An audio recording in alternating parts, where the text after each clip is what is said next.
ما کان لنبی والذین آمنوا ان یستغفروا للمشرکین، اللہ نے اعلیٰ درجے کے مسلمانوں کا تذکرہ کیا جن کو مجاہد کہا جاتا ہے، جو اپنی جان اور مال کو بیچ چکے ہیں۔ اب منافقین کا تذکرہ بھی ہو چکا، اب عام مشرکین کا تذکرہ ہے۔ ہوا یہ تھا، اس آیت کا شان نزول یہ ہے کہ رسول اللہ صلی اللہ علیہ وسلم نے ارادہ ظاہر کیا کہ اپنے چچا ابو طالب کے لیے مغفرت کی دعا کریں۔ تو جب صحابہ کو پتا چلا تو انہوں نے بھی اپنے مشرکین باپ دادا کے لیے مغفرت کی دعا شروع کر دی۔ تو اللہ نے ہمارے نبی صلی اللہ علیہ وسلم پر بھی پابندی لگائی اور صحابہ پر بھی، کہ کسی کو بھی مشرک کے لیے دعا کرنے کی قطعاً اجازت نہیں ہے۔ کیوں؟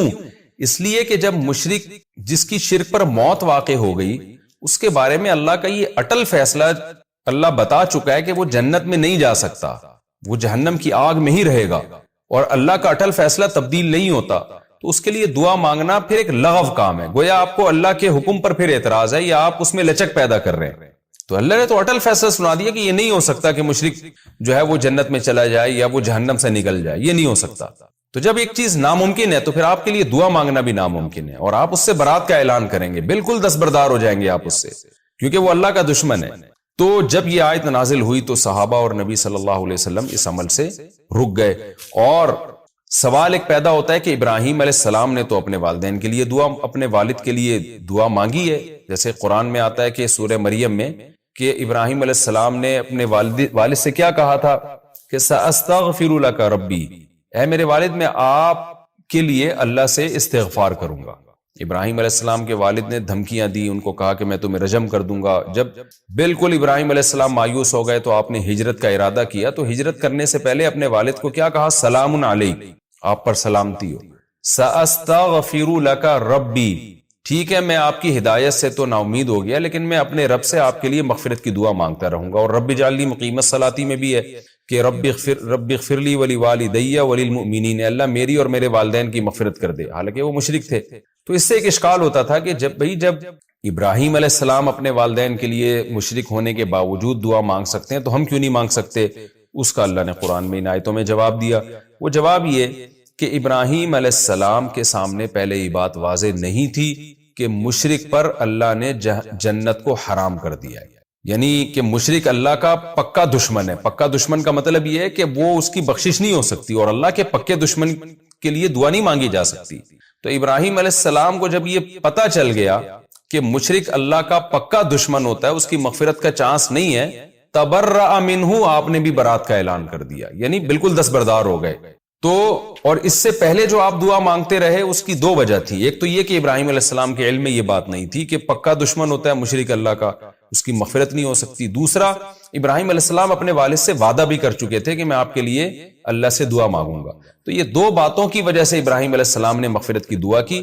لیکن قرآن کہہ رہا ہے جب آپ کو پتا چل گیا کہ وہ اللہ کے دشمن ہے، دشمن کا مطلب کیا ہے؟ یعنی یہ کنایا ہے کہ ان کی موت کفر پہ ہوئی ہے اور اب بخشش نہیں ہو سکتی، یعنی ایک طرح سے اللہ کا ان سے محاربہ ہے۔ تو ظاہر ہے دشمن کے لیے دعا مانگنا تو یہ ایسا ہی ہے نا کہ آپ بھی دشمنی لے رہے ہیں اپنے دوست سے، یعنی کہتے ہیں نا کہ دوست کا دشمن بھی آپ کا دشمن ہونا چاہیے، اس کے لیے مغفرت کی دعا نہیں ہونی چاہیے۔ تو جب ابراہیم علیہ السلام کو یقین ہو گیا تو پھر ابراہیم علیہ السلام نے بھی دعا مانگنا چھوڑ دی۔ تو قرآن کہہ رہا ہے ما کان لنبی، نہیں ہے کسی نبی کی شان، والذین آمنوا، اور ان لوگوں کی شان کہ جو ایمان لائے، ان کے لائق ہی نہیں ہے۔ کیا لائق نہیں ہے؟ ان یستغفروا للمشرکین، کہ وہ مشرکین کے لیے استغفار کریں، ولو کانوا اولی قربا، اگرچہ وہ مشرکین ان کے قرابت دار ہی کیوں نہ ہو، رشتہ دار ہی کیوں نہ ہو، من بعد ما تبین لہم، بعد اس کے کہ ان مسلمانوں کے سامنے واضح ہو جائے، انہم اصحاب الجحیم، کہ یہ مشرک جہنم والے ہیں۔ جب واضح ہو گیا، آیتیں نازل ہو گئی کہ یہ جہنم میں ہی جلیں گے، تو اب مومن یا پیغمبر کے لیے جائز نہیں ہے، لائق نہیں ہے ان کے لیے کہ وہ اس مشرک کے لیے دعا مانگے۔ حدیث میں آتا ہے رسول اللہ صلی اللہ علیہ وسلم نے فرمایا، صحیح مسلم کی حدیث ہے کہ میں نے اللہ سے دعا مانگی کہ اللہ سے اجازت چاہی کہ میں اپنی ماں کی قبر کی زیارت کروں اور ان کے لیے استغفار کروں، تو اللہ نے مجھے قبر کی زیارت کی تو اجازت دے دی، استغفار کی اجازت نہیں دی۔ تو بڑا سخت معاملہ ہے مشرک کا کہ اللہ سے پناہ مانگنی چاہیے، اور اللہ کا شکر بھی ادا کرنا چاہیے کہ اللہ نے ہمیں بھی ایمان دیا اور ہمارے والدین کو بھی، کہ کم از کم ہم ان کے لیے دعا تو مانگ سکیں۔ باقی پھر ایک الگ مسئلہ ہے کہ رسول اللہ صلی اللہ علیہ وسلم کے والدین کے بارے میں کہ وہ ان کی موت شرک پر تو ہوئی تھی، لیکن کیا بعد میں بھی وہ مشرک رہے؟ تو اس میں علماء کی بڑی بحثیں ہیں۔ بعض حضرات کی رائے یہ کہ اللہ نے ان کو دوبارہ حیات دی، پھر ان پر ایمان پیش کیا گیا، پھر وہ مسلمان ہوئے، پھر ان کو دوبارہ موت دی گئی، واللہ عالم۔ یہ موضوع ایسا ہے کہ اس میں علماء پڑھنے سے منع کرتے ہیں، لیکن بہرحال اتنی بات ضرور ہے کہ اللہ تعالیٰ نے پیغمبروں کو بھی اس کی اجازت نہیں دی کہ اگر کسی کے والد مشرک ہیں تو پیغمبر کے والد بھی مشرک ہوں گے، پیغمبر ان کے لیے بھی دعا نہیں کر سکتے۔ تو آگے قرآن کہہ رہا ہے وَمَا كَانَ اسْتِغْفَارُ إِبْرَاهِيمَ لِأَبِيهِ، اور نہیں تھا ابراہیم کا استغفار کرنا اپنے باپ کے لیے، إِلَّا عَن مَوْعِدَةٍ، محض ایک وعدے کی بیس پہ تھا، وہ وَعَدَهَا إِيَّاهُ، جو وعدہ انہوں نے کیا تھا، إِيَّاهُ اپنے باپ سے، اس سے یعنی اپنے باپ سے۔ فَلَمَّا تَبَيَّنَ لَهُ، لیکن جب ابراہیم کے سامنے واضح ہو گیا، أَنَّهُ عَدُوٌّ لِلَّهِ، کہ ان کے والد اللہ کے دشمن ہیں، یہ کنایا ہے، یعنی یہ بتانے کے لیے کہ وہ پکے جہنمی ہیں، پکے آگ میں جلنے والے ہیں، یہ مطلب ہے دشمن ہونے کا۔ تَبَرَّأَ مِنْهُ، تو آپ بھی بری ہو گئے، کیونکہ اب آپ کو پتا تھا اب دعا مانگوں گا تو اللہ مجھ سے ناراض ہو جائے گا۔ اِنَّ إِبْرَاهِيمَ، بے شک ابراہیم، لَأَوَّاهٌ، بہت زیادہ نرم دل، حلیم، بردبار تھے۔ کیا مطلب؟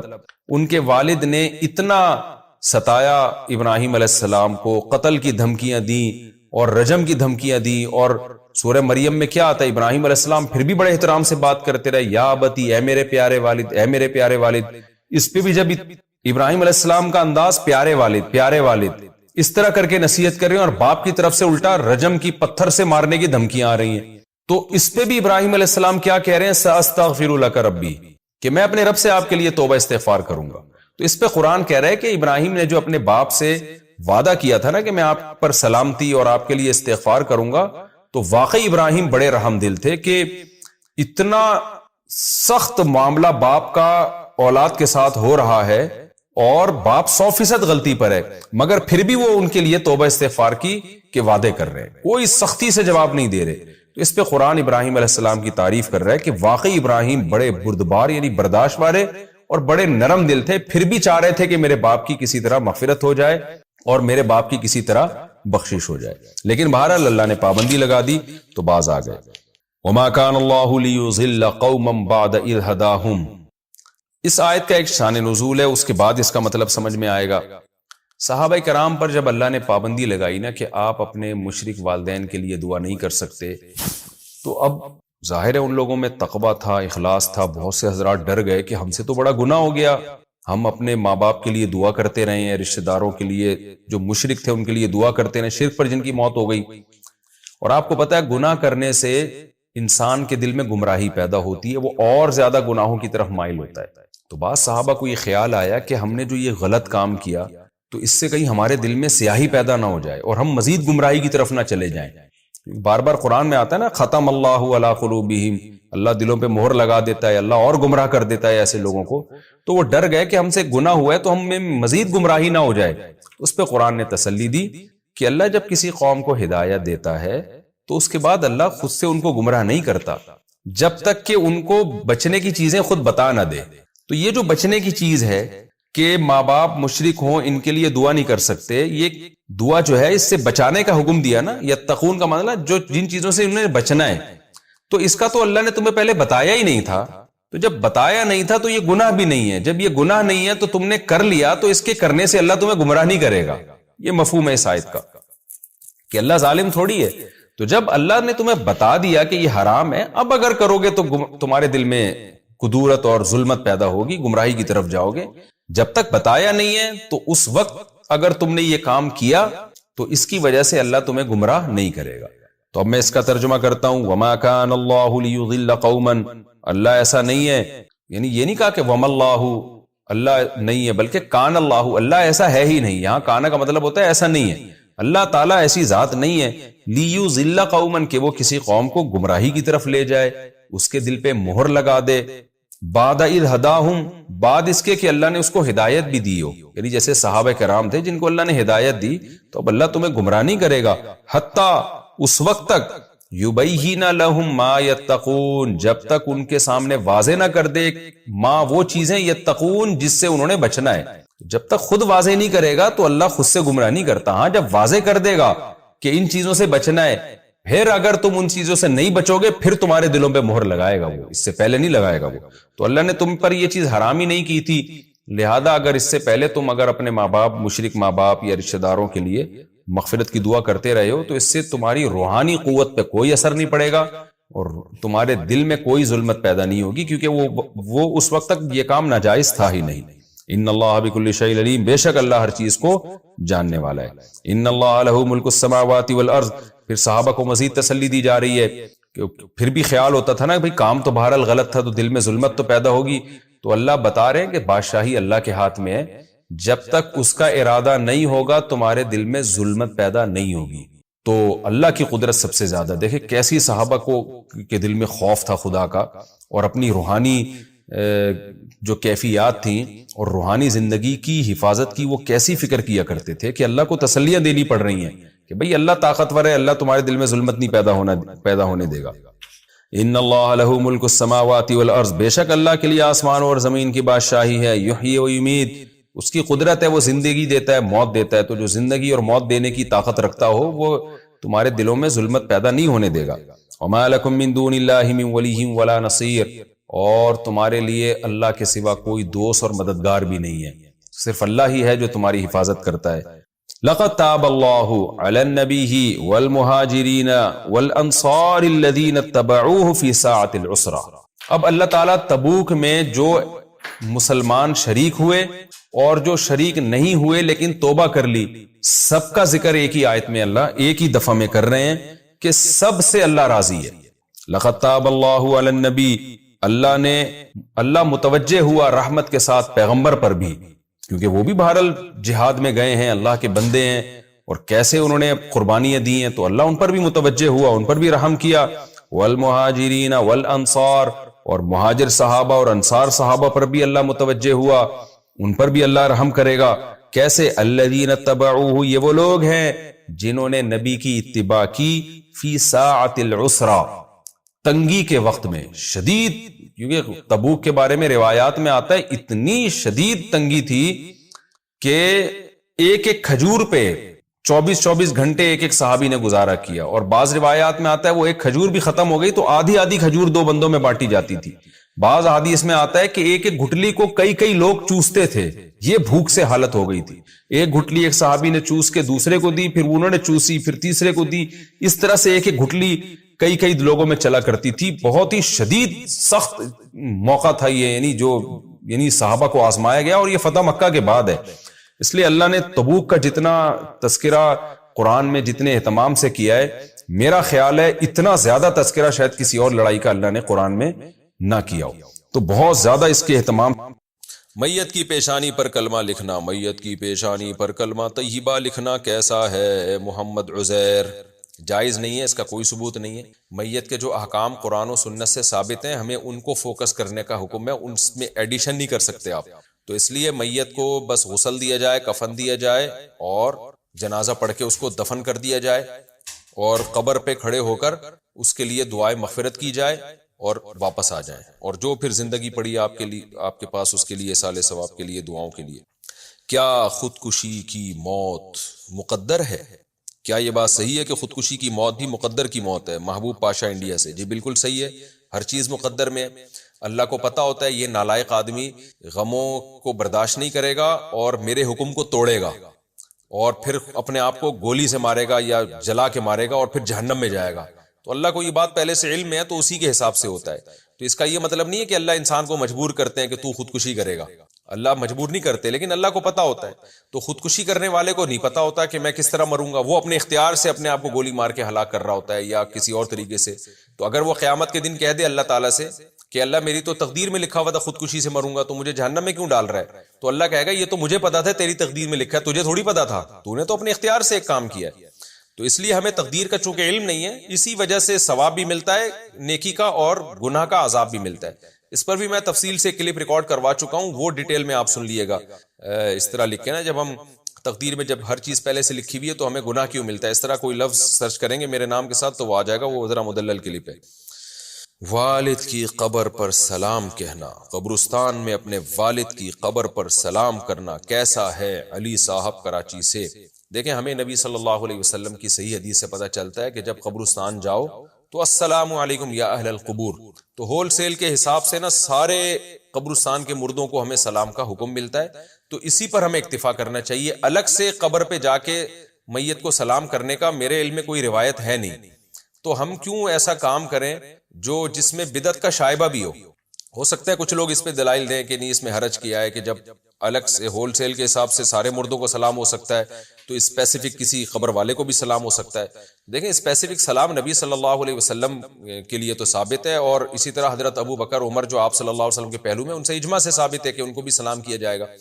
باقی قبر پہ اپنے والدہ یا والد کی قبر پہ جا کے اسپیسیفک ان کو خطاب کر کے سلام کرنا، تو میں نہیں کہہ رہا کہ یہ بدعت عمل ہے، لیکن ثابت بھی نہیں ہے، تو اس لیے بہتر یہی ہے کہ اس بارے میں نا جتنا حدیث میں ہے بس اسی پر اکتفا کیا جائے۔ یہ طریقہ اسلم ہے، یہ محفوظ طریقہ ہے۔ تو آپ جب قبرستان جائیں تو سب کی نیت کر کے سب کو نہیں، اس میں پہلا ہم نے یہ اقرار کر لیا کہ یہ کائنات خود سے نہیں بنی ہے، کسی نے، کوئی اگر یہ کہتا ہو کہ یہ کائنات خود بخود بنی ہے، وہ لا الہ الا اللہ پڑھے گا؟ وہ تو کہے جب ہے ہی نہیں تو پھر الہ ہی نہیں ہے، جب الہ ہی نہیں ہے تو اللہ کا اس کا نام تو پہلے تو مانو گے تو پھر اس کے بعد اس کو نام دو گے نا۔ ہم نے مان لیا کہ اس کائنات کو کسی نے پیدا کیا ہے، یہ خود سے نہیں بنی۔ میں بار بار مثالیں دیتا ہوں، ڈیجیٹل کیمرے کی مثال اکثر میں دیتا ہوں، کیونکہ ہمارے ہاں جامعہ کچھ سائنٹسٹ آئے تھے، انہوں نے ہمیں بتایا کہ ڈیجیٹل کیمرہ ایجاد کیسے ہو۔ انہوں نے بتایا کہ جی یہ ریز آتی ہیں، یوں آتی ہیں، وغیرہ وغیرہ، جس میں لیکچرار تو ہوں۔ انہوں نے بتایا کہ یہ ڈیجیٹل کیمرہ پورا انسانی آنکھ کی کاپی ہے، یعنی سائنسدانوں کی ایجاد نہیں ہے، ایجاد کہتے ہیں عدم سے وجود میں لانا، یہ فرسٹ کاپی ہے۔ یہ کیا ہے؟ جیسے جاپان ایک موبائل ایجاد کرتا ہے، کوریا ایجاد کرتا ہے، چائنا فورن مارکیٹ میں کیا لے آتا ہے؟ کاپی لے آتا ہے۔ وہ ہے نا کہ امریکہ نے ایک سوئی ایجاد کی اور دعویٰ کیا کہ اس سے باریک کوئی سوئی بنا کے دکھائے، جاپان نے کہا ایسی کی تیسی، یار تم ٹیکنالوجی میں ہمیں چیلنج کر رہے ہو، تم بول رہے ہو اس سے باریک سوئی، جاپان نے اس میں سوراخ کر کے دکھا دیا، اس سے باریک تو دور کی بات، اسی میں سوراخ کر کے دکھا دیا۔ امریکہ حیران، ابے یار تو ہم سے بھی بڑے فنٹر نکلے۔ پاکستانی آپ کو پتا ہے کسی پیچھے، پاکستانی نے چیلنج قبول کیا، اس پہ میڈ ان پاکستان لکھ کے دکھا دیا، یعنی اتنی باریک سوئی پہ لکھ کے دکھا دیا، یار لکھا کیا ہے؟ Made in Pakistan. تو اب آپ مجھے بتاؤ، اوریجنل بنانا مشکل ہے، یہ کاپی اوریجنل جیسی نہیں ہوئی۔ اوریجنل جب موبائل بنا تھا لاکھوں کروڑوں سال بعد جا کے بنا ہے نا، آدم علیہ السلام تو پتہ نہیں کب سے آئے ہوئے تھے، ترقی کرتے کرتے کرتے کرتے کرتے کرتے ایک سائنسدان مرا، اس نے اپنی نالج آگے پارسل کی، اس نے پھر آگے پارسل کی، تھوڑی سی مزید ترقی ہوتے ہوتے ہوتے ہوتے بندر کی دم غائب ہو رہی ہے ڈارون کے مطابق، اور ہماری ترقی انتہا کو پہنچ رہی ہے۔ تو بندر کی کوئی دم غائب نہیں ہوئی ہے، یہ میں بتا دوں آپ کو۔ بندر جیسا کروڑوں سال پہلے تھا آج بھی ویسے ہی ہے، اور انسان جیسا لاکھوں سال پہلے تھا آج بھی ویسے ہی۔ میں سائنسدانوں سے کہتا ہوں اگر ہم بندر تھے، دم کہاں ہے ہماری؟ یا تو ہمیں دم چاہیے یا دم کے پیسے چاہیے۔ صحیح بات ہے نا یار، کیا بات ہے، پورا پارٹی آپ نے غائب کر دیا ہمارا یار۔ تو نہ دم دے رہے ہو نہ دم کے پیسے دے رہے ہو۔ تو خیر میں یہ آپ سے عرض کر رہا تھا، میری سپیڈ تھوڑی تیز ہے تاکہ جلدی بیان ختم ہو جائے۔ تو میں یہ عرض کر رہا تھا آپ سے کہ دیکھو ڈیجیٹل کیمرہ ہے، یہ انسانی آنکھ کی کاپی، یہ میں اپنی طرف سے نہیں کہہ رہا، میں نے سائنسدانوں سے سنا ہے، یہی کے سائنسدان ہے لیکن انہی کو پڑھا ہوا ہے انہوں نے۔ اب آپ مجھے بتاؤ، یہ جو کاپی والا ڈیجیٹل کیمرہ ہے جس سے یہ ویڈیو ریکارڈ ہو رہی ہے، آپ اپنے پروفیسر صاحب سے، لیکچرار سے پوچھیں یا سائنسدان سے پوچھیں یہ کیسے بنا؟ وہ کہ کھربوں سال میں گلاسز ہوتے ہوتے جل بن کے ایک ایسی مشین اتفاق سے وجود، پھر کروڑوں سال میں اس کی فنیشنگ ہوتے ہوتے یہ بن گیا۔ مان لو گے آپ؟ بول لو نا یار کیا ہو گیا یار، کاپی خود سے نہیں بنا رہے آپ، اور جو اوریجنل ہے اس کے آپ کہہ رہے ہو کہ ایک سیل تھا اور وہ ترقی کرتے کرتے کھربوں سال میں ایک بندر بن گیا، پھر انسان بن گیا، یہ آنکھ بن گئی۔ یہ نہیں ہو سکتا خدا کی قسم، کھربوں سال میں بھی ایک آنکھ جو اوریجنل ڈیجیٹل کیمرہ ہے وہ کھربوں سال میں بھی وجود میں نہیں آ سکتی۔ ڈیجیٹل کیمرہ خود نہیں دیکھتا، ہمیں دکھاتا ہے، جبکہ ہماری جو آنکھ کا کیمرہ یہ خود دیکھتا ہے، یہ دماغ سے اس کا لنک ہے، یہ سمجھتا بھی ہے کہ میں کیا دیکھ رہا ہوں۔ یہ ناممکن ہے کہ اربوں سال میں وجود میں آ کے یہاں کھوپڑی میں ایڈجسٹ ہو جائے، اور ڈیجیٹل کیمرہ ایک ہوتا ہے، دو کیمروں کو ایڈجسٹ کرنا بڑا مشکل کام ہوتا ہے۔ ہماری کھوپڑی میں ایک کیمرہ نہیں ہے، کتنے کیمرے ہیں؟ دو، اور ایسے ایڈجسٹ ہوئے نا ماں کے پیٹ میں کہ ذرا سی ان کی سیٹنگ آؤٹ ہو تو دو کے تین اور تین کے چار نظر آنا شروع ہو جاتے ہیں۔ کون تھا ماں کے پیٹ میں کہ ماں روٹی کھا رہی ہے، گوشت کھا رہی ہے؟ کون ہے ماں کے پیٹ میں جو بچے کی آنکھیں بنا رہا ہے اور ورنیل کیلیپر کے ذریعے اس کو جناب اس کی پتلیوں کو ایڈجسٹ کر رہا ہے؟ کون تھا ماں کے پیٹ میں؟ خدا کی قسم یہ خود بخود نہیں ہو سکتا۔ تو ہم کلمے میں اقرار کرتے ہیں یہ کائنات بنی نہیں ہے بلکہ اس کو بنایا گیا ہے، یہ بنایا گیا ہے۔ دوسری بات ہم نے کلمے میں اقرار کیا. یہ کلمہ جو ہے نا حدیث میں آتا ہے سب سے افضل ذکر لا الہ الا اللہ ہے. اس کی وجہ ہے کہ اس میں بہت سارے نظریوں پہ تلواریں چل رہی ہیں. دوسرا ہم اس میں اعتراف کرتے ہیں کہ جس نے بنایا ہے وہ ایک ہے. جس نے بنایا وہ کتنے ہیں؟ وہ ایک سے زیادہ. اس میں ان لوگوں کی نفی ہو گئی جو خدا کو تو مانتے ہیں لیکن بے شمار خدا. اتنے بت ہیں. میں تھائی لینڈ گیا, وہاں پوروں کی ہول سیل مارکیٹ ہے. 4 بتوں پہ ایک فری مل رہا ہے. وہاں مجھے بتایا کہ 4 بھگوان خریدو ایک فری ہے. خیر میں نے کہا تمہارا اپنا بھگوان سے تمہارا تعلق, تم جانو بھگوان جانے, ہمیں تو خدا کو مانتے ہیں بھائی. صحیح ہے نا.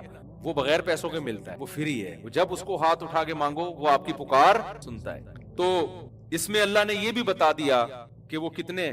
تیسرا اس میں کیا, ہمیں اس کا نام اللہ ہے. اس کا نام کیا ہے؟ بہت سے لوگ دنیا میں ایسے ہیں جو کہتے ہیں ہم خدا کو تو مانتے ہیں, گاڈ ہے, کریٹر ہے. بہت سے سائنسدان بھی مانتے ہیں, وہ کہتے ہیں یہ کائنات خود سے بنی نہیں سکتی. بہت سے سائنسدان اس نظریے پہ سختی سے رد کرتے ہیں کہ آٹومیٹیکلی بنی ہے. وہ ہنستے ہیں اس پہ کہ یار یہ خود ہی سے دھماکہ ہو گیا. کہہ رہے ہیں انرجی کے بغیر دھماکہ کیسے ہوا؟ وہ انرجی کہاں سے آئی اور مادہ کہاں سے آیا؟ انرجی مادے میں کنورٹ ہوئی ہے تو انرجی تو پہلے سے کہیں سے آئی ہوگی نا. عدم سے تو کچھ بھی نہیں آ سکتا, تو کوئی ذات ہے. لیکن وہ کہتے ہیں ہم یہ کیوں مانے کہ وہ اللہ ہے؟ مسلمانوں کو ہم کیوں لفٹ کرائیں؟ میں سمجھا پا رہا ہوں بھائی, ہم کیوں مانے کہ اللہ ہے؟ بس ہے, کوئی خدا ہے, کریٹر ہے, بنایا ہے, اس کا نام اللہ. یہ ہمیں کہاں سے پتا چل گیا؟ کیونکہ اگر وہ مانیں گے کہ وہ اللہ ہے تو پھر قرآن ماننا پڑے گا, پیغمبروں کو ماننا پڑے گا, پھر نماز ہے, پھر زکوٰۃ ہے, پھر مولوی کو بیچ میں لانا پڑے گا کہ طلاق ہو گئی ہے کہ نہیں ہو گئی ہے, وراثت میں کس کا ہے, یہ کتنی شادیاں کر سکتا ہوں, کتنی نہیں کر سکتا. وہ کہتے ہیں یہ تو ریاست بتائے گی آپ کو, مولویوں سے کیوں پوچھ. تو یہ سارے نا لوازمات اس کے بیچ میں آ جائیں گے. تو انہوں نے کہا وہ ہے مگر وہ اللہ بولو نہیں. ہم ان سے کہتے ہیں کہ دیکھو ایک خدا وہ ہے جو اپنے بندوں سے تعلق, جس نے موسیٰ کلیم اللہ کو بھیجا, جس نے آدم کو بھیجا, نوح علیہ السلام کو بھیجا, جو کلام نازل کرتا ہے تورات کی شکل میں, انجیل کی شکل میں, قرآن کی شکل میں. اس میں ہمیں پورا اس کا انٹروڈکشن مل رہا ہے. یہ بھی پتا چل رہا ہے کہ یہ اس کا تعارف کیا ہے, اللہ لا الہ الا هو الحی القیوم. جب ہم پوچھتے ہیں کہ تیرا تعارف کیا, وہ کہتا ہے میں وہ ذات ہوں جس کے سوا کوئی عبادت کے لائق نہیں. لا تاخذ سنۃ ولا نوم, اسے نہ نیند آتی ہے نہ اونگ آتی ہے. لہ ما فی السماوات و ما فی الارض, ساری کائنات کا تن تنہا میں مالک ہوں. یعلم ما بین ایدیہم وما خلفہم, جو ہو چکا, جو ہو رہا ہے, جو ہوگا, سب کچھ جانتا ہوں میں. کن باتوں سے خوش ہوتا ہوں یہ بھی بتا رہا ہے, کن باتوں سے ناراض ہوتا ہوں یہ بھی بتا رہا ہے. وہ کہہ رہا ہے کہ میں توحید سے خوش ہوتا ہوں, کوئی میری عبادت کرے, اطاعت کرے, اس سے خوش ہوتا ہوں. کوئی میرے لیے غریبوں کو کھانا کھلائے, اس سے خوش ہوتا ہوں. کوئی گھر میں مسکرا کے داخل ہو, اس سے خوش ہوتا ہوں. بد اخلاق لوگوں سے خوش نہیں ہوتا, زنا کرنے والوں سے خوش نہیں ہوتا, سود کھانے والوں سے خوش نہیں ہوتا. وہ پورا اپنا انٹروڈکشن کروا رہا ہے. اس کا نام ہے اللہ. اللہ کے علاوہ اگر کوئی اور خدا ہے تو وہ چپ بیٹھا ہوا ہے. وہ ہم انگریز سے پوچھتے ہیں اگر اللہ کے علاوہ کچھ اور ہے تو وہ کیا کہہ رہا ہے؟ وہ کہنے کچھ بھی نہیں کہہ رہا. وہ کون سی کتاب ہے بھائی جس میں اس کے حکام لکھے ہیں؟ کہہ رہے کوئی کتاب نہیں. ہم کہتے ہیں یار مجھے ایک بات بتاؤ, ایک ملک نے 2 سفیر بھیجے, ایک سچی مچی کا سفیر ہے. امریکہ نے 2 سفیر بھیجے آپ کے پاس, ایک ہے سچی مچی کا اور ایک ہے جھوٹی موٹی کا. سچی مچی کا آ کے آپ کو پیپر بتا رہا ہے کہ امریکہ نے یہ پیغام بھیجا ہے کہ اڈے دے دو ہمیں ورنہ ایسی کی تیسی کر دیں گے, یا کوئی اور اچھا پیغام لے آؤ نا, ہمیں دھمکیاں کیوں لے کر آ رہے ہیں؟ امریکہ نے کہا ہے کہ میں آپ کی حکومت اب گر رہی ہے, پیٹرول سے سنا ہے کہ بیویاں بھی مارکیٹ سے شارٹ ہونے لگی آپ لوگوں کی, تو اب میں آپ کو IMF سے قرضہ دلوا رہا ہوں. وہ پورا ایک اس کے پاس پیکج ہے اور اس کے پاس سند ہے, اسٹیمپ ہے, سب کچھ ہے. دوسرا گھننا بنا ہوا ہے چپ, وہ بول ہی نہیں رہا کہ یہ جھوٹ بول رہا ہے, میں ہوں اچھا, میں صحیح ہوں, میں اصل سفیر میں ہوں. وہ کیا بنا ہوا ہے؟ وہ چپ کر کے بیٹھا ہوا ہے. ہم تو بھائی پھر اسی سفیر سے ڈیلنگ کریں گے یار جس کے پاس پیپر بھی ہے, آرڈر بھی ہے. اب جب یہ اوریجنل سفیر چلا گیا تو جھوٹی موٹی والے نے بولا کہ اصل تو میں تھا. ہم رکھ کے تھپڑ لگائیں گے نہیں لگائیں گے؟ اب تو بتا رہا ہے گھنٹے سے تو وہ تقریر کر رہا ہے. میں اس سے ایک اور اچھی چٹکلے والی مثال بتاتا ہوں. ہمارے ایک دوست کی شادی نہیں ہو رہی تھی, یہ مثال جلدی سمجھ میں آئے گی آپ لوگوں کو. وہ مجھے لے گئے کہیں پیغام, پرانی بات ہے 2006 کی بات ہے میرا خیال ہے. وہ مجھے لے گئے سفارشی بنا کے. اب میں مولوی تھا تو میں نہا دھو کے صاف ستھرے سفید کپڑے, کاٹن کلف پہنے. میں نے کہا تھوڑا لڑکی کے ابا پہ رو پڑے گا, سفارش قبول کریں گے میری. پگڑی شگڑی باندھ کے میں چلا گیا. اب میں جب جا کے بیٹھا ہوں تو لڑکی کے ابا سمجھ رہے ہیں کہ میں آیا ہوں اپنے رشتے, تیار میں ہوا ہوا تھا. اب وہ مجھ سے بات کر رہے ہیں, بیٹا آپ کی تنخواہ کتنی ہے؟ میں نے تنخواہ کتنی, 2-3 سوال کیے تو میں نے فوراً کہہ دیا حضرت میں ان کے رشتے کے لیے آیا. میرا فرض بنتا تھا نا, میں نے فوراً کہہ دیا میں نہیں ہوں, کون ہے یہ ہیں. اگر میں گنڈا بن کے تنخواہیں بتاتا رہتا اور یہ ہیں اور یوں ہیں اور گھنٹہ اور پوری میں ڈیٹیل بتاتا, وہ کہتے چلو میری طرف سے قبول ہے, پھر میں آخر میں کہتا کہ اصل میں تو یہ ہے, وہ رکھ کے تھپڑ لگاتے کہ نہیں لگاتے کہ اگر اصل یہ ہے تو پہلے سوال میں ہی بتا دیتا نا, گھنٹے سے کیوں بیٹھا ہوا ہے وہ؟ تو نہ میری ہوتی نہ اس کی ہوتی, وہی تو پھر بھی نہیں کسی کی, لیکن ایک بات کر رہا ہوں میں, نہ میری ہوتی نہ اس کی ہوتی. تو بھائی اگر اللہ خدا نہیں ہے تو جب اللہ معاذ اللہ اگر جھوٹا ہے تو وہ کہہ رہا ہے میں نے موسیٰ کو بھیجا، قرآن نازل کیا، پیغمبروں کو بھیجا، اپنا انٹروڈکشن کروا رہا ہے، تو جو اوریجنل سچی مچی کا ہے وہ آ کے بتاتا کیوں نہیں ہے کہ یہ غلط ہے؟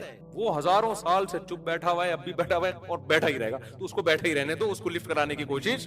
ہم اس خدا کو مانیں گے جو ہم سے کلام کرتا ہے، جو کہتا ہے، بتاتا ہے کہ کیا مجھے پسند ہے اور کیا مجھے ناپسند ہے، کن باتوں سے میں خوش ہوتا ہوں، کن باتوں سے میں ناراض ہوتا ہوں۔ وہ اللہ کے علاوہ کوئی اور ہے نہیں۔ تو لا الہ الا اللہ میں ہم اقرار کرتے ہیں کہ جو کریٹر ہے، گاڈ ہے، اس کا نام کیا ہے؟ اللہ ہے۔ یہ کتنی باتیں ہو گئی؟ اشارے بھی کر رہا ہوتا ہوں تاکہ 3 باتیں ہوں۔ ذہانت بہت ہے نا آج کل۔ وہ ایک آدمی تھا گرو ہوتے ہیں نا گاؤں دیہاتوں میں کہ چیلے ہوتے ہیں، تو اکثر گرو ہوتے بے وقوف۔ تو گرو جو تھا بڑا بے وقوف تھا نا سردار، اس نے اپنے چیلے سے کہا یار لوگ مجھے کہتے ہیں، بھی دیا ہے کہ ہم کس سے مانگیں؟ اللہ سے مانگیں، اور مانگیں یعنی اللہ کے علاوہ کسی اور سے نہیں مانگیں، اور اللہ سے بھی باقاعدہ مانگیں، مانگنے کا عمل جاری رکھیں۔ آج جہاں باقی عبادتوں میں سستی ہو رہی ہے، دعاؤں میں بھی لوگ پیچھے چلے جا رہے ہیں، مانگتے ہی نہیں ہیں، اور مانگتے ہیں تو پتہ نہیں کس اسٹائل سے مانگتے ہیں، توجہ نہیں ہوتی۔ اجتماعی دعاؤں پر زیادہ زور ہے، انفرادی پر زور نہیں ہے۔ کہیں مجمع دعا مانگ رہا ہوتا تو ہاتھ اٹھا کے آمین آمین شروع کر دیں گے، بس ٹھیک ہے، وہ بھی جائز ہے، لیکن دعا میں جو اصل ہے وہ انفرادی ہے۔ دیکھیں، جب آپ کسی سے اپنی حاجت پوری کرنے کے لیے، کچھ مانگنے کے لیے جاتے ہیں، تو اکثر آپ کی کوشش ہوتی ہے کہ اس سے اکیلے میں ملوں۔ اکثر کوشش کیا ہوتی ہے؟ سب کے سامنے نہیں، بلکہ آپ اس کو لیں گے بھائی تھوڑی دیر کے لیے، ذرا مفتی صاحب آپ سے کام ہے۔ ایسا ہی ہوتا ہے نا، ذرا چھاؤں میں آ جائیں تھوڑی دیر کے لیے۔ لوگ کہتے ہیں نا، مفتی صاحب کہہ رہے ہیں بھائی یہیں پوچھ لو، کہہ رہے نہیں ذرا سائڈ پہ آ جائیں۔ تو سائڈ پہ جانے کے بعد پھر آپ کہتے ہیں یہ مسئلہ ہے، فلانا مسئلہ ہے، ڈمکانا مسئلہ ہے۔ تو سائڈ پہ لے جانے سے بعض دفعہ یہ بھی ہوتا ہے کہ سب کے سامنے آدمی اپنی بات نہیں لانا چاہ رہا ہوتا، اور بعض دفعہ یہ بھی ہوتا ہے کہ میں اپنی بات توجہ کے ساتھ سنا سکوں۔ تو دعا میں انسان، اللہ تو سب کی بات سنتا ہے، مجمع میں بھی اور تنہائی میں بھی، لیکن آپ دعا مانگنے میں جو آپ کی طبیعت لگے گی، توجہ سے مانگو گے، وہ تنہائی میں زیادہ شوق سے، زیادہ رغبت سے مانگ سکتے ہو۔ اجتماع میں ایسی رغبت اور ایسی شوق سے انسان دعا نہیں مانگ سکتا۔ تو انفرادی دعائیں ہی ختم ہوتی جا رہی ہیں۔ قرآن مجید میں اللہ تعالیٰ نے رمضان کی جو آیتیں ہیں، ان آیتوں کے بعد ذکر کیا وَإِذَا سَأَلَكَ عِبَادِي عَنِّي فَإِنِّي قَرِيب، اے نبی ان سے کہہ دیجئے کہ جب یہ مجھ سے میرے بارے میں پوچھیں تو آپ ان کو بتا دیں کہ میں بہت قریب ہوں تمہارے۔ اجیب دعوت الداعی اذا دعان، جب کوئی پکارنے والا، دعا مانگنے والا مجھ سے دعا مانگے گا تو میں اس کی پکار کا جواب بولے بھائی، اس پکار کا جواب دوں گا۔ پکار کا جواب دینے کا مطلب کیا ہوتا ہے؟ قبول کروں گا اس کی دعا۔ جواب کا یہ مطلب نہیں کہ اچھا میں نے سن لیا ہے چلو، ایک جواب تو یہ بھی ہوتا ہے نا، اچھا اب چپ ہو جا۔ ہم کسی کو پکار رہے ہوں، اگلا کہتے ہیں اچھا بھائی ٹھیک ہے پتہ چل گیا، اب چپ کر کے بیٹھ جاؤ آرام سے۔ تو اللہ تعالیٰ جب جواب دیتے ہیں تو کیا مطلب ہوتا ہے کہ اللہ تعالیٰ وہ دعا قبول کر رہے ہیں۔ ہم دعا کثرت سے مانگتے کیوں نہیں ہیں؟ اس کی وجہ یہ ہے کہ ہمارے ذہن میں ایک چیز شیطان نے بٹھا دی ہے کہ مانگو تب بھی ویسے کے ویسے ہی ہیں، نہیں مانگو تب بھی ویسے کے ویسے۔ وہ فلاں آدمی تو نہیں مانگتا، وہ تو پھر بھی اس کی تنخواہ اچھی مل رہی ہے، اور میں تو کئی سالوں سے دعائیں مانگ رہا ہوں، اے اللہ میری تنخواہ ڈبل نہیں کر سکتا تو کم از کم 50% ہی بڑھا دے، تو میں تو وہیں کا وہیں ہوں، میری تنخواہ میں تو کوئی اضافہ ہو نہیں رہا۔ تو ہم تو دیکھتے ہیں کہ ادھر دعا مانگو کچھ بھی نہیں ہو، سوائے ثواب کے کچھ بھی نہیں ملتا۔ یہ وہ چیز ہے جو انسان کو دعاؤں سے روکتی ہے۔ حالانکہ ہم پیغمبروں کی زندگی دیکھتے ہیں تو بات بات پر دعائیں مانگتے تھے، بہت کثرت سے، بہت زیادہ۔ نوح علیہ السلام، اچھا اللہ نے ان کی دعاؤں کو قرآن میں ذکر بھی کیا ہے۔ مناجات مقبولہ ایک دعاؤں کی کتاب ہے۔ حضرت مولانا اشرف علی تھانوی رحمہ اللہ تعالی نے قرآن اور حدیث کی دعاؤں کو ایک چھوٹی سی کتاب میں جمع کر کے ایک ہفتے پہ ڈیوائیڈ کر دیا ہے اس کو، کہ آپ روزانہ ان میں سے ایک حصہ پڑھیں گے تو پورا ہفتے میں وہ تقریباً تمام دعائیں کور ہو جائیں گی جو قرآن و سنت میں بیان کی گئی ہیں۔ وہ کتاب ضرور خریدیں، رکھیں اپنے پاس، مناجات مقبولہ کے نام سے۔ تو ہم دعا کیوں نہیں مانگتے؟ مسئلہ ہمارے ساتھ یہ ہے کہ ہم کہتے ہیں کہ جو مانگتا ہے وہ بھی وہینچ کا وہینچ، اور جو نہیں مانگتا ہے وہ بھی کوئی سرخاب کے پر تو لگ نہیں جاتے کوئی مانگ رہا ہو تو۔ یہ وہ مسئلہ ہے جس کی وجہ سے لوگ دعائیں مانگنے میں بخل سے کام لیتے ہیں، جبکہ پیغمبر کثرت سے دعائیں مانگا کرتے تھے، بہت زیادہ۔ جو پچھلی آسمانی کتابیں ہیں ان میں لکھا ہوا ہے کہ یعقوب علیہ الصلاۃ والسلام اتنی کثرت سے دعائیں مانگا کرتے تھے کہ سجدے میں جا کے کہ ان کے یہ جو گھٹنے ہیں اور سر میں سخت نشان بن چکے تھے، وہ جگہ زمین پہ لگ لگ کے سخت ہو جاتی ہے نا، تو اتنی کثرت سے دعائیں، اتنی کثرت سے دعائیں۔ ہم نے جن بزرگوں کے ساتھ ٹوٹا پھوٹا وقت گزارا ان کو دیکھا کہ وہ دعا بہت لمبی لمبی دعائیں مانگا کرتے تھے، بہت لمبی۔ ہمارے شیخ کے سامنے جب کوئی آیا کرتا تھا دعا کے لیے کہتا تو ہاتھ اٹھائے بغیر ویسے ہی اس کو ایک دعا کا جملہ کہہ دیا کرتے تھے۔ تو کسی نے کہا کہ آپ ہاتھ اٹھا کے اس کے لیے دعا کیوں نہیں مانگتے؟ تو فرماتے تھے کہ جب میں ایک دفعہ ہاتھ اٹھا لیتا ہوں تو پھر اتنی آرام سے نیچے گراتا نہیں، کیونکہ پھر اللہ کے دربار میں اب ہاتھ اٹھا لیے تو پھر تو ایسا ان کا دل لگتا تھا، مانگتے چلے جاتے تھے، مانگتے چلے جاتے تھے۔ تو بات یہ ہے کہ جب یہ یقین پیدا ہو جائے کہ جس خالق نے ہمیں پیدا کیا ہے اور جس نے ہمیں مانگنے کا حکم دیا ہے اس کے سامنے جب ہاتھ اٹھا کے گڑ گڑائیں گے تو وہ تھوڑا نہیں دے، وہ دعا لازمی قبول کرے گا، اور وہ لازمی ہماری مانگی چیزیں ہمیں عطا کرے گا۔ یہ جذبہ اور یہ نیت جب انسان میں پیدا ہو جائے تو پھر اس کا دعاؤں میں دل لگتا ہے۔ کیسے نہیں لگے گا؟ آپ سوچیں کہ آپ کو کوئی بتا دے کہ یہ جو سیٹھ صاحب ہیں بہت بڑے، آپ جا کے ان سے مانگو، یہ ٹائم نکال کے بیٹھے ہوئے ہیں، جتنا مانگو گے، جو مانگو گے یہ دیں گے، تو اب آپ بتاؤ، آپ یہ کہو گے کہ میرے پاس مانگنے کا ٹائم نہیں ہے؟ ایسے موقع پہ آپ یہ کہو گے؟ آپ جائیں گے اور بسم اللہ کر کے شروع ہو جائیں گے۔ آپ بولیں گے سر یہ مجھے 10 فائلیں چاہیے بحریہ ٹاؤن کی، آپ سوچو گے 10 نہیں ملی تو 9 تو مل جائیں گے۔ سر مجھے یہ بھی چاہیے، مجھے یہ بھی چاہیے، مجھے یہ بھی چاہیے، اور آپ کو یقین ہو کہ یہ دے رہا ہے، تو آپ کبھی بھی کنجوسی سے کام نہیں لو۔ پھر آپ یہ نہیں کرو گے کہ آپ مانگتے ہوئے جو ہے نا، اس سے آپ جب مانگ رہے ہو تو آپ کی کبھی ادھر دیکھ رہے ہو، کبھی ادھر دیکھ رہے ہو، کبھی ناک میں انگلی گھما رہے ہو، کبھی سر میں کھجا رہے ہو، کوئی آ کے اس دوران آپ کو چھیڑے گا تو آپ کہو گے یہاں سے دفع ہو جاؤ۔ میں کام کر رہا ہوں، ایک بندہ سخاوت جوش میں آیا ہوا ہے ابھی، اور فائلیں بحریہ ٹاؤن کی فری میں بانٹ رہا ہے۔ اس نے کہا بھائی جتنی مانگو گے دے دوں گا، اور جو مانگو گے دے دوں گا، تو ابھی تو میرے پاس ٹائم کم ہے، مقابلہ بہت سخت ہے۔ اور پھر اس میں آپ کو الفاظ بھی خود بخود آ جائیں گے، کس طرح سے سمجھانا ہے، مختلف طریقوں سے آپ بات کو گھماؤ گے۔ سر پلیز آپ بات کو سمجھا کریں، میں آپ کے پاس آیا ہوں، آپ کو پتا ہے میں ادھر بھی جا سکتا تھا، وہ وسیم کباڑیا کا بزنس بھی آج کل بہت چل رہا ہے، میرے پرانے اچھے تعلقات ہیں، لیکن مجھے پتا تھا کہ آپ ہیں، آپ جیسا سیٹ تو کوئی ہے ہی نہیں، اور ہر مشکل میں آپ نے میری مدد کی ہے۔ جو الفاظ بھی اس کی سخاوت کو ابھارنے والے ہوں گے وہ تمام آپ اس موقع پر اس کے اوپر انڈیل دو گے، پورا دیگچا بھر کے اس کے اوپر ڈال دو گے آپ۔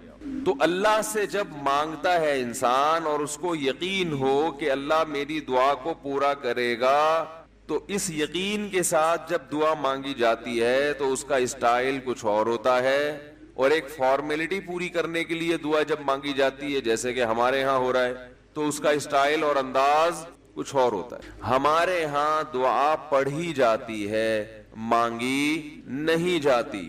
ربنا آتنا فی الدنیا حسنۃ وفی الآخرۃ حسنۃ وقنا عذاب النار، آمین۔ اور کہ ربنا ظلمنا انفسنا وان لم تغفر لنا وترحمنا لنکونن من الخاسرین، آمین۔ یہ دعا مانگی جا رہی ہے یا پڑھی جا رہی ہے؟ یہ تو پڑھی جا رہی ہے، اور آمین بھی پڑھا جا رہا ہے اس پہ۔ تو اللہ نے ہمیں یہ نہیں کہا کہ اقرؤوا الدعاء عند ربکم، اپنے رب کے سامنے دعائیں پڑھا کرو۔ اللہ نے کہا ادعو، مانگو، پکارو، مانگو اس سے۔ بھکاری جیسے بھیک مانگتا ہے نا، لوگ کہتے ہیں مانگنے کا کیا طریقہ ہے؟ بھائی جو بھکاریوں سے پوچھو بھیک مانگنے کا کیا طریقہ ہے، بھکاری اکثر ان پڑھ ہوتے ہیں۔ جو پڑھے لکھے بھکاری ہوتے ہیں پھر وہ IMF سے مانگتے ہیں، وہ چھوٹی موٹی چیزیں نہیں مانگتے۔ بھکاری اکثر کیا ہوتے ہیں؟ ان پڑھ، جن سے ہمارا صبح شام واسطہ پڑتا ہے۔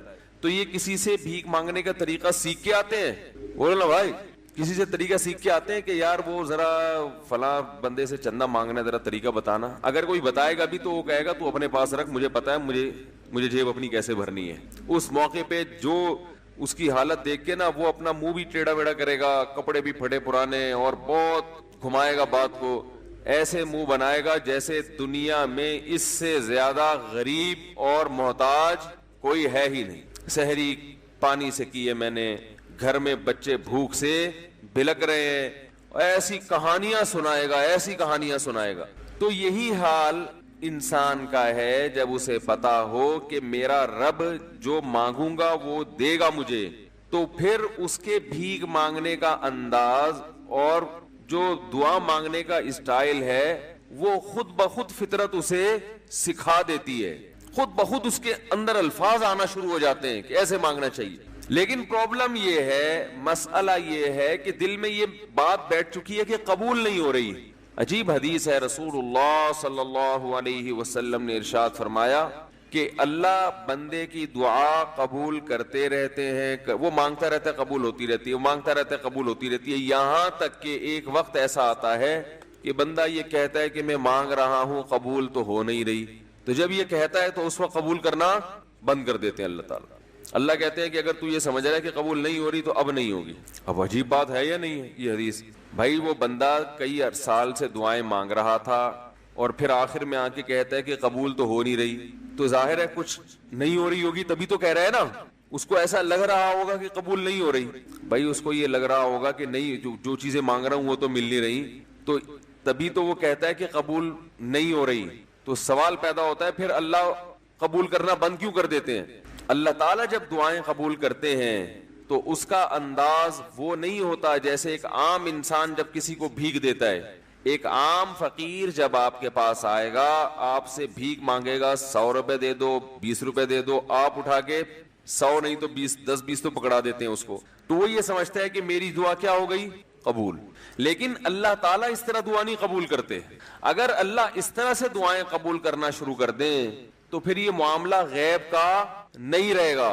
ادھر آپ نے دعا مانگی, اے اللہ میرے کاروبار کو بڑھا دے, لیلۃ القدر میں رو کے دعا مانگی, اور صبح صادق کے وقت آپ کا فون آیا کہ آپ کا کنٹینر کسٹم والوں کے شر سے محفوظ ہو گیا ہے, سمجھ میں پاس ہو گیا ہو, اور آپ کی چیز ڈبل قیمت پہ بک گئی ہے. پھر آپ نے دعا مانگی, اے اللہ تیری رحمت اس وقت جوش میں آئی ہوئی ہے, تو ایسا کر میرا بچہ بھی پاس ہو جائے, اس کے نمبر اچھے آ جائیں. ادھر فون آیا کہ آپ کا بچہ پہلی پوزیشن سے کامیاب ہو گیا. پھر آپ نے کہا آج اللہ کی رحمت بہت جوش میں آئی ہوئی ہے, اے اللہ میری بیوی بھی ٹھیک ہو جائے. تو بیگم صاحبہ کا فوراً فون آ گیا کہ میں ٹھیک ہو گئی ہوں, ہے بھائی میں ٹھیک ہو گئی. اے اللہ ساس صاحبہ بہت دنوں سے آگے بیٹھی ہوئی ہیں, جانے کا نام نہیں لے رہی, فون آ گیا کہ میں چلی گئی ہوں.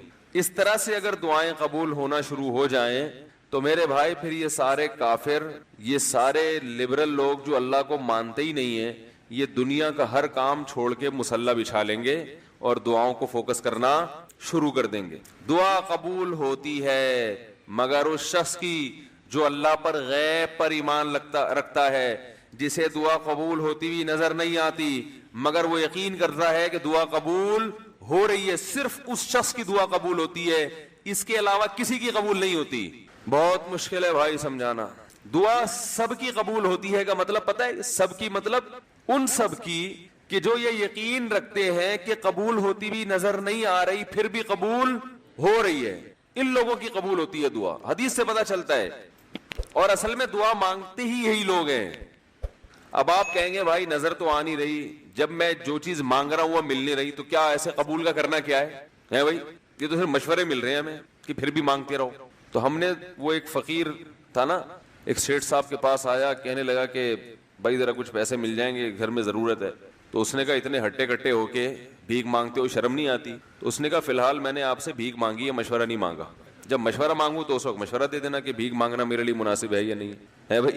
ابھی میں آپ سے پیسے مانگ رہا ہوں مشورے کے لیے, پھر کوئی اور ٹائم انشاءاللہ رکھ لیں گے, اس میں آپ سے مشورہ لوں گا کہ میرے جیسے آدمی کو بھیک مانگنا مناسب ہے یا نہیں.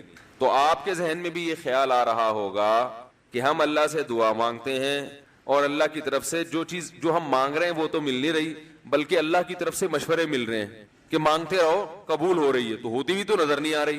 کیا خیال ہے بھائی؟ ہوتی قبول ہوتی بھی نظر تو نہیں آ رہی. تو یاد رکھیں دعا تو لازمی قبول ہوتی ہے. اگر آپ کو قبول ہوتی بھی نظر نہیں, دعا قبول ہونے کے انداز مختلف ہیں. اللہ تعالیٰ کے جس طرح سے قبول کرتے ہیں نا, وہ عام لوگوں کی طرح نہیں آپ کو چیزیں پکڑا دیتے. یہ تو غیب سے معاملہ ختم ہو جائے گا. اللہ کی حکمت کا تقاضا یہ ہے کہ اس طرح سے قبول کروں کہ قبول ہو مگر اس کو پتا نہ چلے. کیونکہ وہ اللہ کا دربار ہے, اس کی کچھ قیمت ہے کہ وہ ہر ایک کو مانگنے کی توفیق نہیں دیتا. بھائی آپ نے کبھی دیکھا کہ کوئی سیٹ ایسی دکان کھول کے بیٹھ جائے کہ آؤ جو مانگو میں دوں گا؟ ایسے تو کیا ہوگا کہ پورا نظام خراب ہو جائے گا نا. پھر آپ 10 فائلیں تھوڑی مانگیں گے, پھر تو آپ کہیں گے پورا بحریہ ٹاؤن میرے حوالے کر دو, پھر تو آپ یہ کریں گے نا.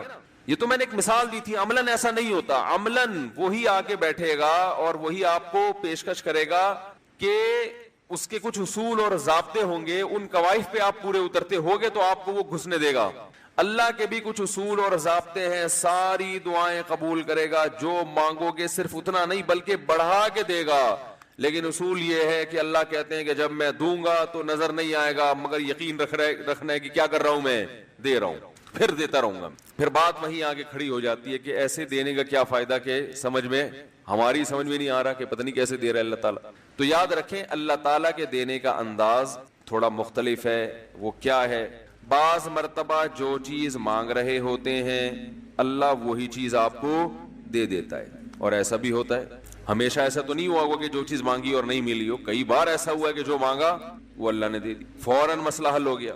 بعض دفعہ بلکہ اس سے بھی پہلے کا اسٹیپ, بسا اوقات تو آپ دعا مانگی نہیں رہے ہوتے, آپ اس کو دعا سمجھ رہے ہوتے ہو, لہذا اس میں وہ جان ہوتی نہیں ہے, تو قبولیت کا پھر سوال ہی پیدا نہیں ہوتا.